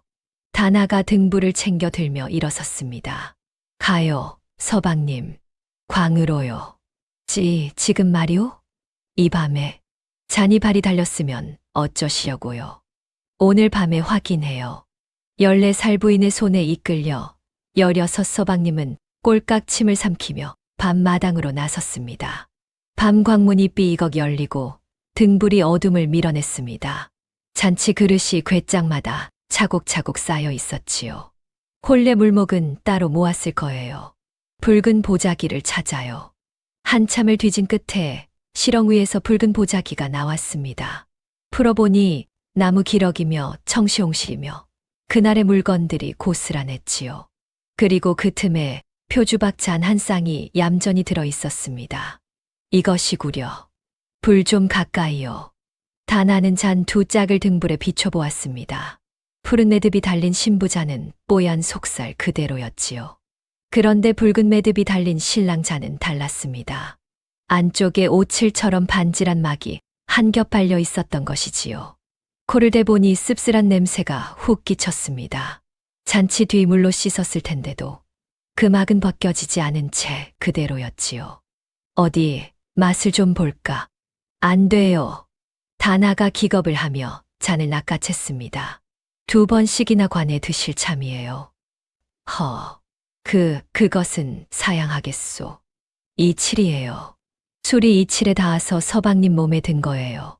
부부는 등불 아래서 한참 동안 그 잔을 들여다보았습니다. 무섭고도 기쁜 물건이었지요. 무서운 것은 누군가 이 집 홀례상에 이런 잔을 올렸다는 것이고, 기쁜 것은 이제 증거가 손 안에 있다는 것이었습니다. 이 잔만 있으면 서방님이 왜 쓰러지셨는지 밝힐 수 있어요. 제가 살을 몰고 왔다는 말도 다 벗을 수 있어요. 헌데 부인, 이 잔을 대체 누가 이리 만들었겠소? 그건 아직 몰라요. 그러니 더 만지면 안 돼요. 당장 사또께 가져가는 건 어떻소? 이 밤에 들고 나가다 빼앗기기라도 하면 끝이에요. 오늘 밤만 단단히 숨겨두고 날이 밝는 대로 아버지와 의원 어른을 모셔와 함께 봐요. 우리 둘 말고도 이 잔을 본 사람이 있어야 해요. 부인은 참으로 셈이 무섭소. 그러니 오늘 밤만요. 단단히 숨겨요. 부부는 잔을 도로 보자기에 싸서 신방 다락 깊숙이 넣어두었습니다. 그런데 말입니다. 광에서 나오는 두 사람을 마당 구석 어둠 속에서 지켜보는 눈이 있었지요. 점박이였습니다. 점박이는 그 밤을 넘기지 않고 뒷방 문을 두드렸습니다. 날이 방금 도련님 내외가 광에 들었다 나왔습니다요. 붉은 보자기에서 조그만 것을 꺼내다가 등불에 요리조리 비춰보고 있었습죠. 조그만 것이라 진원의 손가락이 책상을 톡 두드렸습니다. 진원은 그 잔이 진작 제가 된 줄로만 알고 있었지요. 신랑이 쓰러진 그 새벽 사람을 시켜 잔을 거두어 없애라 일러두었고 없앴다는 대답까지 들은 터였으니까요. 그런데 그것이 광에서 나왔다는 것입니다. 한참 만에 그 손가락이 멎었습니다. 점박이야. 날이 밝기 전에 그 물건을 가져오너라. 소리 없이. 예. 날이. 그 밤이 다 가기 전 신방 다락에서는 붉은 보자기 하나가 소리 없이 사라졌습니다.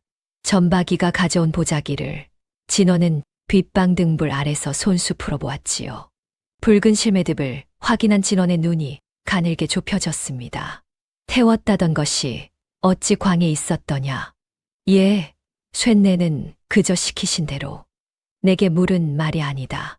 이 일이 끝나거든 거짓을 고한 그 입부터 반드시 새말이라. 진원은 이를 갈듯 뇌까리고는 나직이 일렀지요. 아궁이에 넣어버리거라. 재도 남기지 말고. 예, 분부대로 합죠. 그 밤 뒷방의 등잔불은 한 번도 꺼지지 않았습니다. 등잔 그림자에 반쯤 잠긴 진원은 관아에 올릴 글을 차근차근 적어 내려갔지요. 날이 밝을 무렵 점박이가 재도 남기지 않고 태웠다고 아뢰자 진원은 그제야 긴 숨을 내쉬었습니다. 이튿날부터 노루골에 부는 바람의 방향이 이상해졌습니다. 그 밤 이씨 댁종 몇이 저마다 다른 골목으로 흩어졌다는 말도 나중에야 돌았지요. 날이 밝는 대로 아버지와 의원 어른을 모셔오려던 다나가 장터 어귀에서 걸음을 뚝 멈춘 것도 그 아침이었지요. 저작거리 국밥집에서 처음 듣는 이야기가 흘러나오고 있었기 때문입니다. 그 얘기 들었는가? 신랑이 마신 잔에 뭐가 발려 있었다더라. 에구머니, 누가 그런 몹쓸 짓을. 그런데 말이야, 그걸 찾아냈다는 게 하필 새아씨라지 뭔가. 그게 어때서? 생각을 해보게. 약 바른 자가 제일 잘하는 게 뭐겠나. 약이 어디 발렸는지 아니겠는가. 설마 세아 씨가 제 손으로 바르고 제 손으로 찾아냈다는 겐가. 상여집이 어떤 집인가. 초상이 나야 벌어먹는 집 아닌가. 죽였다 살렸다. 장사 한 번 크게 벌인 게지. 다나는 하얗게 질린 채 몸을 돌렸습니다. 아버지에게 가려던 걸음을 돌려 이씨 댁으로 내달렸지요. 신방 다락문을 열고 안쪽 깊숙이 손을 넣었습니다. 붉은 보자기는 이미 사라지고 없었지요. 그제야 다나는 알았습니다. 잔 이야기를 퍼뜨린 입과 잔을 가져간 손이 같은 편이라는 것을 말입니다. 말이란 참 무서운 것이지요. 사흘도 못 되어 제 손으로 꾸민 일이라는 말이 온 마을 입에 붙었습니다. 잔 이야기는 부부가 입 밖에 낸 적도 없는데 소문이 먼저 알고 돌아다녔지요. 그 소문이 어디서 샘솟는지 짚어보는 사람은 아무도 없었습니다. 인심도 돌아섰지요. 꼬마 제자 둘이 상여집 담 밑에 왔다가 어미들 손에 귀를 잡혀 끌려갔습니다. 다시는 저 집 근처에 얼씬도 말랬지. 놔, 누님은 그런 사람 아니야. 이 녀석이 그래도 끌려가면서도 꼬마는 담 너머로 목청껏 외쳤지요. 누님, 우리는 안 믿어요. 하나도 안 믿어요. 다나는 담 안쪽에 서서 그 소리를 다 들었습니다. 울지 않으려고 입술을 꼭 깨물었지요. 그래도 밤이 되면 담 너머로 조그만 꾸러미가 톡 떨어지곤 했습니다. 풀어보면 식은 떡이 두어 개. 누가 던졌는지는 모르나 마나였지요. 다나는 담 너머에 대고 낮게 말했습니다. 고마워. 잘 먹을게. 담 밖에서 후다닥 조그만 발소리 두 쌍이 달아났지요. 다락이 빈 것을 알게 된 바로 그 밤이었습니다. 부부는 텅 빈 다락 앞에 마주 앉았지요. 서방님, 어젯밤 누군가 저희를 보았어요. 잔을 가져가고. 그 이야기부터 먼저 퍼뜨렸어요. 허면 잔을 아는 자가 이 집 안에 있다는 말이오? 예, 그러니 이 집 안에서는 잃어버린 것도 모르는 척해요, 저쪽이. 우리가 아는 걸 모르게요. 그러다 관아에 아랠 자리가 오면 그때는 하나도 빠짐없이 말할 거예요. 부인은 이 판국에도 샘을 하는구려. 셈이라도 해야 덜 무서우니까요. 야무지게 말끝을 맺었지만 촛불에 비친 그 작은 주먹은 가늘게 떨리고 있었습니다. 문중 어른들의 낯빛도 달라졌습니다. 사랑채에 모인 어른들 입에서 이런 말이 나왔지요. 곰곰 생각하니 관을 연 것부터가 심상치 않았어. 죽은 사람 관을 열자는 생각을 14살짜리가 어찌 한단 말인가. 미리 알지 않고서야 못할 일이지. 그 사랑채 한가운데에는 진원이 앉아 있었습니다. 진원은 짐짓손을 내저었지요. 다들 말씀이 지나치시오. 나는 며느라기를 믿고 싶소. 작은 나리는 속도 좋으시오. 다만 진호는 뜸을 들이다가 무겁게 한숨을 쉬었습니다. 다만 마음에 걸리는 것이 하나 있긴 하오. 관을 열던 날 말이오. 그 아이가 못이 어디 있는지 내 듭이 어디 있는지 훤히 알고 있습디다. 마치 몇 번이고 여러 본 사람처럼 말이오. 듣고 보니 과연. 물론 상여집 딸이니 알 수도 있겠지요. 나는 그저 믿고 싶다는 말씀이오. 믿고 싶다는 말을 저리하면 듣는 사람은 오히려 못 믿게 되는 법이지요. 어른들은 저마다 무거운 얼굴로 사랑채를 나섰습니다. 소문이라는 불은 이렇게 안팎에서 부지런히 지펴지고 있었지요. 그리고 이 모든 바람의 한가운데서 진원이 마침내 움직였습니다. 관아에 글을 올린 것이지요. 사또 앞에 엎드린 진원은 소매가 젖도록 울었지요. 사또 하나뿐인 조카가 혼례밤에 죽었다 살아났습니다. 알고 보니 그 잔에 독한 것이 발려 있었다 합니다. 네 짓인지 소인은 차마 입에 올리지 못하겠으니 부디 관에서 밝혀 주십시오. 차마 입에 올리지 못한다니. 지피는 데는 있다는 말이오? 소인의 입으로는 못하겠습니다. 다만 한 가지만 아뢰지요. 그날 신랑 잔에 술을 부은 손이 누구 손이었는지, 관을 열자 한 입이 누구 입이었는지 사또께서 살펴주시면 될 일입니다.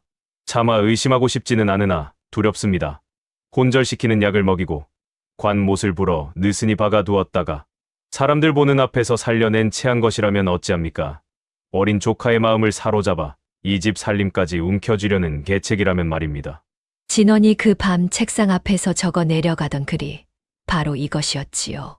지목은 안 했으되 지목한 것보다 더한 고자질이었지요. 그날 수모의 손에 이끌려 신랑 잔에 술을 따른 이는 다나였습니다. 관을 열자고 맨 먼저 외친 이도 다나였고 못을 반만 박아둔 이는 그 아비였지요. 진원은 서로 다른 세 가지 일을 하나의 흉계인 듯 엮어버린 것입니다. 사또는 고개를 끄덕이고 사령들을 이씨 댁으로 보냈습니다.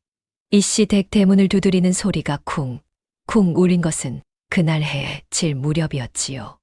문이 열리기도 전에 진원의 입가에 아주 옅은 웃음이 스쳤다가 사라졌습니다. 본 사람은 아무도 없었지요. 사령들이 우르르 안마당까지 들어섰습니다. 사또의 영이요. 본래 밤에 독을 쓴 이를 조사하러 왔소. 온 집안이 발칵 나섰지요. 다나는 두려우면서도 물러서지 않았지요. 관아의 아를 자리가 오면 하나도 빠짐없이 말하겠다던 바로 그 자리가 온 것이니까요. 날이 아랠 것이 있습니다. 신랑 잔 안쪽에 독한 칠이 발려 있었습니다. 붉은 보자기에 싸서 달하게 두었는데 간밤에 누가 훔쳐갔습니다. 증거가 있다는 게냐 없다는 게냐. 있었습니다. 지금은 훔쳐간 손에 있을 뿐입니다. 허면 도둑 맞았다는 증거는 또 어디 있느냐? 말문이 막히는 물음이었지요. 사령들의 눈초리가 싸늘해졌습니다. 뒤에 섰던 진원이 혀를 차며 나섰지요. 보시오. 나리들 이 집안 꼴이 이렇습니다. 있지도 않은 잔 타령이나 하고. 있었어요. 서방님도 보셨어요. 그렇소. 내 두 눈으로 똑똑히 보았소. 안쪽에 칠이 발려 있었소. 도련님. 진원이 짐짓 서글픈 얼굴을 지었습니다. 도련님은 죽었다 깨어난 뒤로 편찮으십니다. 없는 것을 보고 없는 소리를 들으시지요. 그날 산에서도 다들 보지 않았소. 멀쩡한 초상을 뒤집어 놓는 것을. 작은아버님, 그 무슨 말씀을... 걔 누구 없느냐. 도련님을 별당으로 모셔라. 몸조리가 우선이다.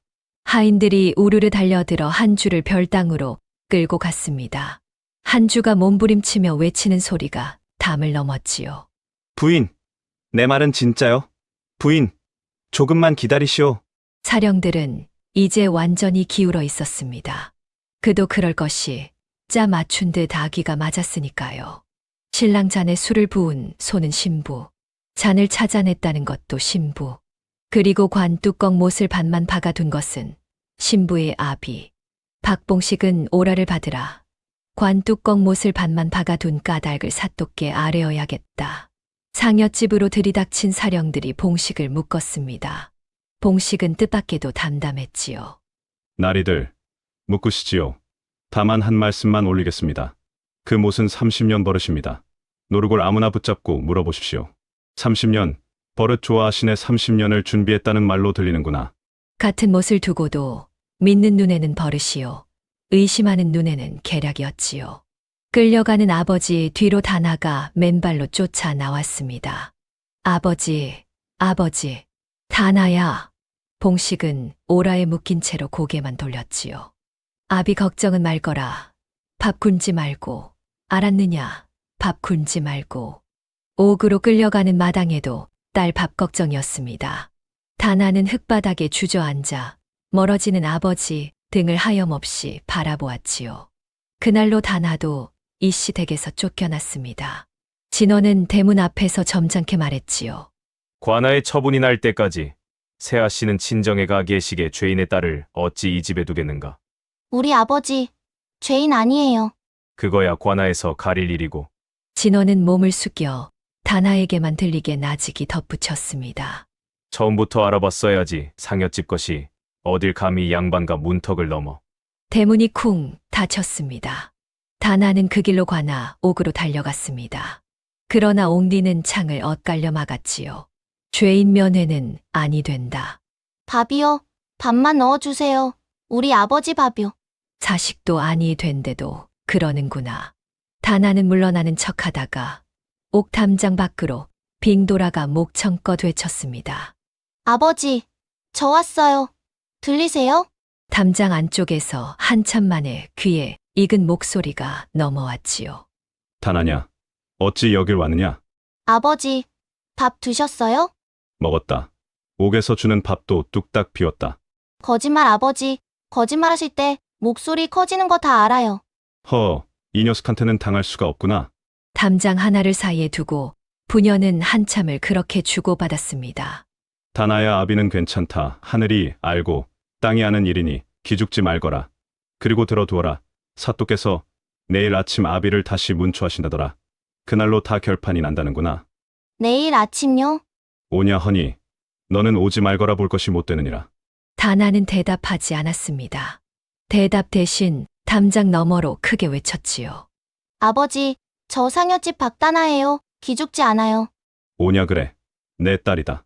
그 목소리를 뒤로 하고 돌아서는 발걸음이 천근같이 무거웠습니다. 다나는 터덜터덜 고개를 넘어 상여집으로 돌아왔습니다. 집은 캄캄했지요. 아궁이는 싸늘하게 식어 있었습니다. 아버지의 담뱃대가 주인 없이 놓여 있었지요. 서방님은 별당에 갇히고, 아버지는 옥에 갇히고, 증거는 사라지고, 마을은 등을 돌리고, 다나는 텅 빈 부엌 문턱에 걸터 앉았습니다. 밤낮 없이 관을 지킬 때도 안 나오던 눈물이 그제야 뚝뚝 떨어졌지요. 어떡해. 나 이제 어떡해.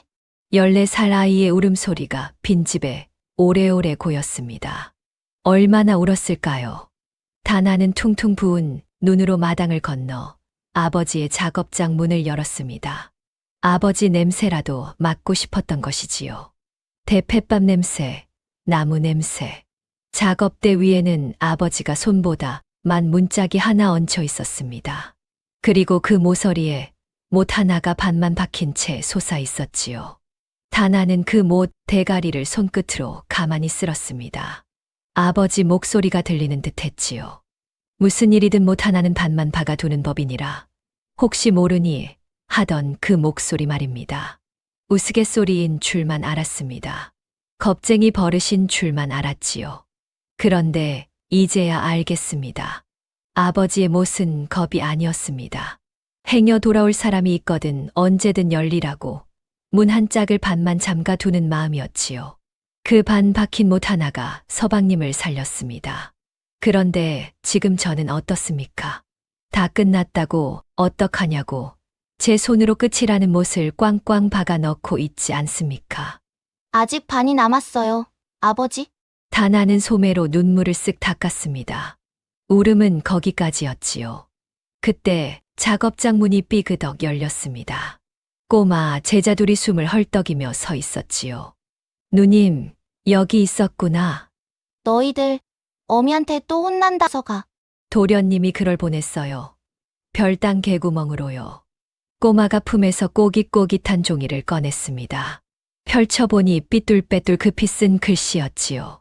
부인, 나는 성하오, 갇혔을 뿐이오, 무엇이든 시키시오. 라고 적혀 있었습니다. 다나는 그 글어를 읽고 또 읽었습니다. 그러다 문득 골무 낀 제 손가락이 눈에 들어왔지요. 애심의 골무, 그리고 애심의 그 말. 한 땀 나아가려면 반땀을 되돌아 떠야 한다던, 앞으로만 뜬 실은 풀린다던 그 말입니다. 되돌아. 끼끼. 다나의 눈이 반짝 빛났습니다. 잔이 어디로 갔는지는 알 수 없습니다. 가져간 손이 누군지도 모르지요. 그러나 잔이 어디서 왔는지는 되짚을 수 있지 않겠습니까? 그 잔은 하늘에서 떨어지지 않았습니다. 누군가 표주박을 골라 잔을 만들고 누군가 칠하고 누군가 닦아 혼례상 위에 올렸겠지요. 손에서 손으로 온 길이 반드시 있을 것입니다. 그래 앞이 막혔으면 뒤로 뜨면 되지. 다나는 꼬마들의 손을 꼭 잡았습니다. 부탁 하나만 더 할게 도련님께 전해줘. 내일 아침 관아 마당으로 나오시라고. 별당에 갇혔는데 어떻게 나와요? 나오실 수 있어. 도련님한테는 아무도 못 막는 무기가 있거든. 무기요? 칼이요? 칼보다 무서운 거 이름이야. 이름이 어떻게 무기가 돼요? 어른들이 만들어준 무기지 가서 전하기만 해. 나머지는 도련님이 아실 거야. 꼬마 둘은 영문도 모른 채 신이 나서 어둠 속으로 내달렸습니다.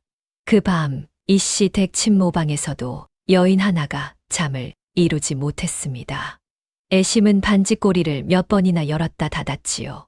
실패 사이에 꽂아둔 빨간 종이꽃이 자꾸만 눈에 밟혔던 것입니다. 주웠을 뿐인데 여인은 꽃을 반지꼬리 깊숙이 밀어넣고 등을 돌렸습니다.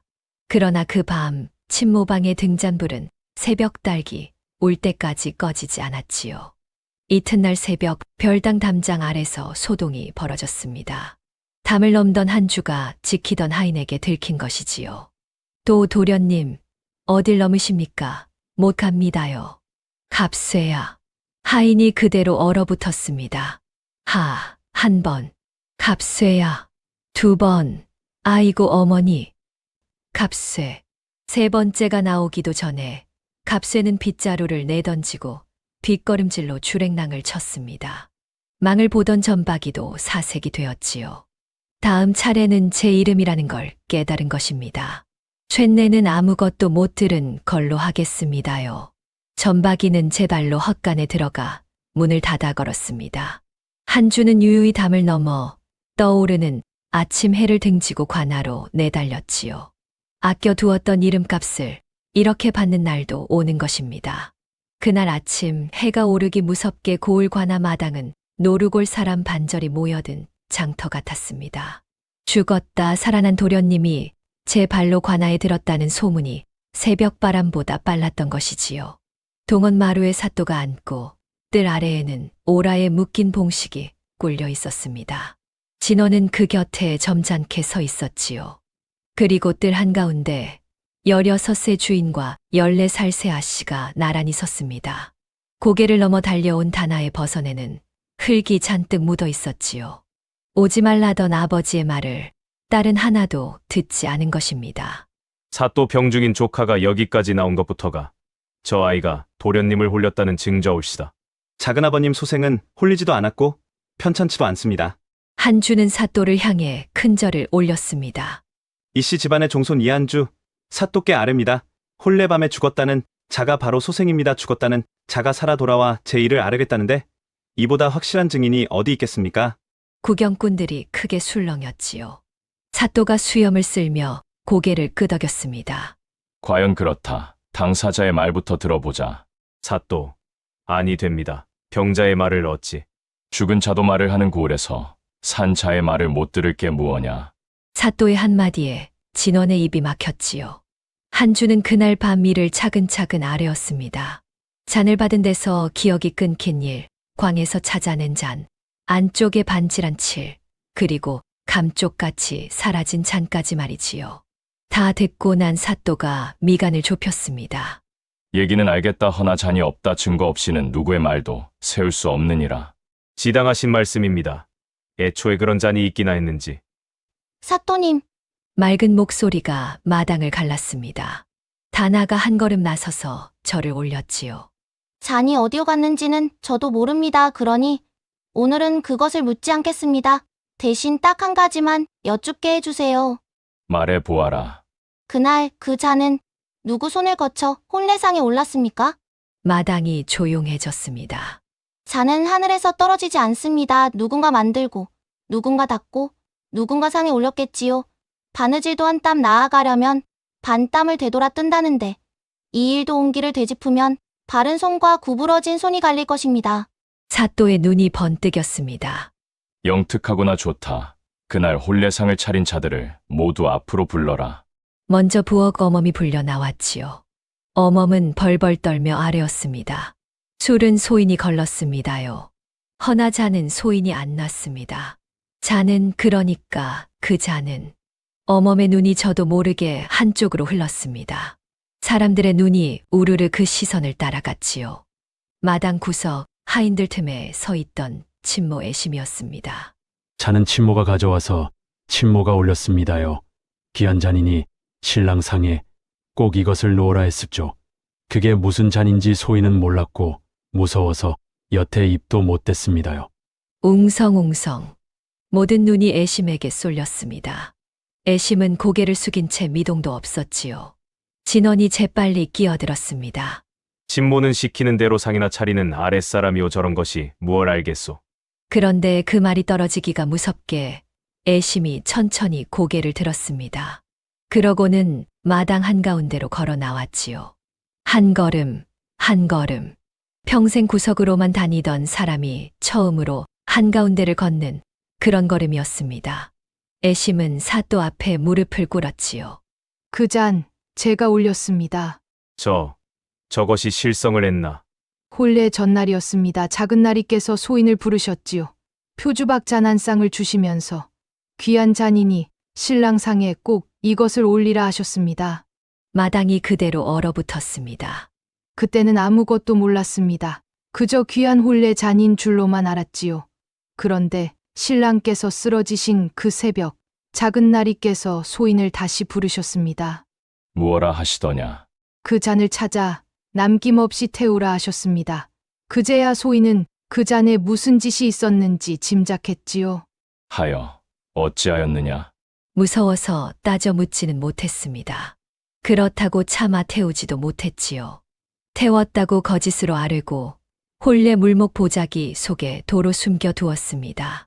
어찌하여 입을 다물었느냐. 사또의 물음에 애심은 한참 만에 답했습니다.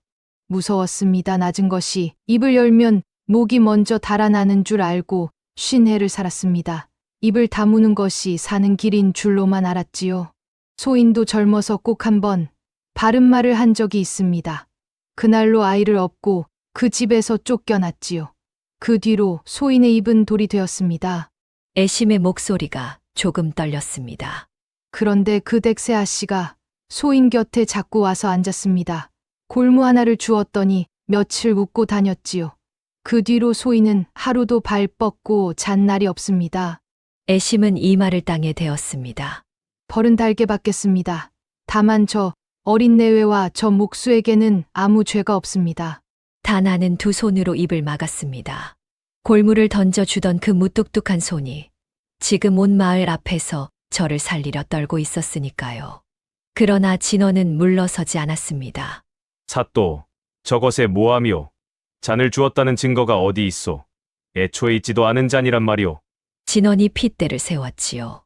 잔이 있거든 내놔 보란 말이오. 증좌도 없이 아랫사람 혓바닥 하나로 양반을 잡을 셈이오. 바로 그때였습니다. 있습니다요. 기어드는 목소리와 함께 구경꾼 틈에서 전박이가 엉금엉금 기어 나왔지요. 품에서 꺼낸 것은 꼬깃꼬깃한 보자기였습니다. 전박이 내 이놈. 내가 지금 무슨 짓이냐? 셋내가 다락에서 보자기를 꺼내 가자 나리께서 뒷방 등불 아래 손수 풀어보셨습죠. 붉은 매듭까지 확인하시고는 아궁이에 넣어 재도 남기지 말라 하셨습죠. 전박이는 떨리는 손으로 보자기를 풀었습니다. 표주박 잔 한 쌍이 아침 햇살에 반질반질한 몸을 드러냈지요. 신랑 잔에 메어둔 붉은 실매듭이 그날 그대로 달려 있었습니다. 그런데 셋내 도저히 못 태우겠습니다. 죽었다. 살아나심 분의 혼례 잔인뎁시오. 그걸 태웠다가 저승사자가 셋내를 잡아가면 어쩝니까요. 그래서 태웠다고 거짓으로 아뢰고 그냥 품고 잤습니다요. 며칠을 품고 잤더니 잠이 하나도 안 옵디다요. 울어야 할지 웃어야 할지 모를 소리였지만 웃는 사람은 아무도 없었습니다. 태우라는 명을 받은 손마다 차마 그 잔을 태우지 못했던 것이지요. 궁지에 몰린 진원이 마지막으로 발버둥을 쳤지요. 저 잔은 종놈이 어디서 주워온 것이오? 우리 집 물건인지 아닌지 어찌 안단 말이오? 날이 그 잔, 나리께서 등불 아래 손수 풀어보시지 않았습니까요? 붉은 매듭을 살피시던 그 눈을 셋내는 똑똑히 기억합죠. 그때 하신 말씀도 토시 하나 안 틀리고 다 외고 있습죠. 이놈이 진원의 입이 그대로 붙어 버렸습니다. 이왕 아뢰는 김에 다 아뢰겠습니다요. 혼례 며칠 전 날이 분부로 먼 고을 약방에 다녀온 것도 셋내입니다요. 작은 약병을 받아다 드리니 나리께서는 몸에 쓸 약이라 하셨습죠. 그 약병이 이전에 쓰였는지는 셋내도 오늘에서야 짐작했습니다요. 마당이 다시 한번 크게 술렁였습니다. 사또의 명으로 은비녀가 나왔습니다. 잔에 술을 부어 비녀를 담그자 희던 은이 눈앞에서 거뭇하게 변했지요. 마당이 찬물을 끼얹은 듯 조용해졌습니다. 그러나 의원은 신중했지요. 잔 안쪽을 이리저리 살피고 냄새를 맡고 말라붙은 찌꺼기까지 짚어본 뒤에야 아뢰었습니다. 은이란 다른 것에도 곧잘 빛이 변하는지라 은빛만으로 독을 단정할 수는 없습니다. 허나 이 냄새와 이 찌꺼기는 사람의 숨과 맥을 몹시 가라앉히는 독초에서 나온 것이 틀림없습니다. 마신 양에 따라 목숨을 잃을 수도, 주검처럼 깊이 혼절할 수도 있지요. 동헌이 쩌렁 울리도록 사또의 호령이 떨어졌습니다. 이진호는 듣거라. 잔을 태우라 시켰다는 것은 그 잔이 무엇인지 알았다는 것이었다. 그것은 어찌 알았느냐? 내가 마련한 잔이 아니고서야 어찌 알았느냐 말이다. 진호는 입만 뻐끔거렸습니다. 곁에 섰던 문중 어른들이 하나둘 슬금슬금 물러났지요. 사또는 숨 돌릴 틈을 주지 않았습니다. 조카가 혼례를 치르면 곳간 열쇠와 장부를 내놓아야 했던 자가 누구냐? 초상의 의원도 부르지 않고 이틀 만에 발인을 서두른 자가 누구냐 답해 보아라. 사또, 소인은 그저 가문을 위해 한 가지 더 있습니다, 사또님. 다나가 조용히 보탰습니다. 잔에 칠이 발렸다는 이야기는 저와 서방님 둘만 알았습니다. 관아의 아래기도 전이었지요. 그런데 장터 소문이 먼저 알고 있었습니다. 소문을 낸 입이 곧잔을 아는 입입니다. 그리고 소생도 마지막으로 하나만 여쭙겠습니다. 한주가 작은아버지를 똑바로 바라보았습니다. 작은아버님, 어찌 하필 상여집이었습니까? 가문하시던 분이 어찌 하필 상여집에 혼담을 넣으셨습니까? 진호는 대답하지 못했습니다. 대답은 다나의 입에서 나왔지요. 만만해서요. 담담한 목소리였습니다. 죄를 씌워도 아무도 편들어 주지 않을 집 온 마을이 꺼리는 집 그래서 저희 집이었던 거예요. 마당에 모인 노루골 사람들은 누구도 고개를 들지 못했습니다. 상여집을 그리 만만한 집으로 만든 것이 바로 저희들이었으니까요. 진호는 그 자리에 무너지듯 주저앉았습니다. 형님 살림이 그 살림의 반은 내 것이 됐어야 하는데 어린 것 손에 다 넘어가게 생겼는데 내가 어찌 가만히. 변명이라고 꺼낸 말이 그대로 자백이 되고 말았지요. 사또가 문득 목소리를 낮추었습니다. 이진호는 마저 듣거라. 내 형도 쉰이 되기 전에 갑자기 갔다 하였다. 그때도 의원을 부르지 않았다지. 그것은 본관이 형님 일도 가명에 올려 다시 밝히게 하겠다 할 말이 있거든. 지금 하라. 진원의 얼굴이 잿빛이 되었습니다. 그러나 그 입에서는 끝내 아무 말도 나오지 않았지요. 이윽고 판결이 내려졌습니다. 이진원의 죄는 이 고을에서 다스릴 바가 아니다. 큰 칼을 씌워 옥에 가두고 죄상을 낱낱이 적어 가명으로 올리라. 장부를 모조리 거두어 빼돌린 전답과 곡식을 한 푼까지 이 집 종손에게 돌리라. 진원이 끌려나가자 마당에서 우레 같은 환성이 터졌습니다. 전박이는 상전의 명을 어기고 증거를 지켰으니 그 사정을 헤아리되 못된 심부름을 한 죄로 매 10대를 치라. 감사합니다요. 살려주셔서 감사합니다요. 매 10대의 감사절을 올리는 종은 노루골의 전박이가 처음이었지요. 남은 것은 애심이었습니다. 사또가 잠시 뜸을 들이는데 다나가 얼른 엎드렸지요. 사또님 친모 아주머니가 오늘 입을 열지 않았다면 진실은 영영 묻혔을 거예요. 소생도 청하옵니다. 친모의 잘못은 저희 집안 어른이 지은 죄에 얽힌 것이니 벌 대신 저희가 거두게 해주십시오. 사또는 허허 웃었습니다. 어린 내외의 청이 어른 열 몫이로다. 애심은 놓아보내되 남은 세월 그 바늘로 죄를 갚으라. 명심하겠습니다. 애심은 절을 하다 말고 처음으로 소매 끝으로 눈가를 찍었습니다. 그리고 마지막으로 봉식의 오라가 풀렸지요. 박봉식은 들으라. 30년 못 버릇이 사람을 살렸으니 앞으로 노루골에서 너를 겁쟁이라 부르는 자가 있거든 관하로 데려오너라. 본관이 친히 혼을 내주마. 마당에 왁자한 웃음이 터졌습니다. 사또, 황공합니다. 헌데 소인은 겁쟁이가 맞습니다. 겁이 많아 반만 박았고 반만 박아 사람을 살렸으니 겁도 쓸 데가 있는 모양입니다. 아버지, 다나가 아버지 품으로 날아들 듯 안겼습니다. 오냐, 내 딸. 밥 안 굶었어요. 아버지도 옥에서 밥 잘 드셨어요? 허허, 이 판국에도 밥 타령이구나. 부녀는 부둥켜 안고 울다가 웃다가 했지요. 구경하던 이들도 눈가를 훔치며 따라 웃었습니다. 훗날 진원은 조카를 해치려 한 죄와 집안 재물을 빼돌린 죄로 가명에서 중이 다스려졌다고 합니다. 큰나리의 일도 다시 살펴졌다지만 그 전말까지 노루골에 전해지지는 않았지요. 다만 그 뒤로 노루골에서 이진원의 소식을 들었다는 이는 아무도 없었습니다. 그로부터 이 시댁에는 새 바람이 불었지요. 문중 어른들이 모두 모인 자리에서 곳간 열쇠와 장부가 한 주의 손에 쥐어졌습니다. 16살 새 주인의 천명이 무엇이었는지 아십니까? 지난 초상 때 상여삭에서 깎은 5냥을 이자까지 쳐서 갚아드리시오. 그리고 앞으로 이 집 셈에서 남의 품삯 깎는 법도는 없앤다. 두 번째 명은 이랬지요.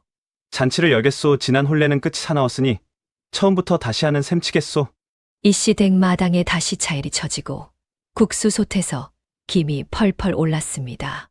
이번에는 국수 그릇이 상여집 마당에도 놓였지요. 아니, 상여집 부녀가 아예 잔치 웃자리에 앉았습니다. 꼬마 제자 둘은 상 밑에 붙어 앉아 배가 북이 되도록 먹었지요. 애심은 그날도 구석에 있었습니다. 그런데 잔치가 파할 무렵 애심이 먼저 다나에게 다가왔지요. 처음 있는 일이었습니다. 새 저고리 치수 재러 왔습니다. 지금요? 잔칫날에요? 바쁠 것 없으면 팔 들어보세요. 다나는 웃으며 팔을 번쩍 들었습니다. 애심의 입꼬리가 아주 조금, 정말 아주 조금 올라갔지요. 본 사람은 다나뿐이었습니다. 그해 가을, 이씨 댁 마루에는 볕이 잘 들었습니다. 부부가 나란히 앉아 색색 종이를 접고 있었지요. 이번 꽃은 상여에 얹을 꽃이 아니었습니다. 겨우내 방마다 걸어둘 그냥 고아서 접는 꽃이었지요. 부인 이 꽃은 어째 자꾸 삐뚤어지오. 반을 딱 맞춰 접으셔야죠. 집안 어른이 꽃 하나를 못 접으셔. 엄주인은 원래 꽃보다 곶간이오. 핑계도 어른처럼 되셔. 마당 너머로 지나가던 안악이 다만을 기웃하다 무심코 아는 채를 했지요. 주인 날이 제 넘어김. 안악은 제 입을 제 손으로 틀어막고 종종 걸음을 쳤습니다. 아직도 이름 석자 소리만 나오면 마을이 이 모양이었지요.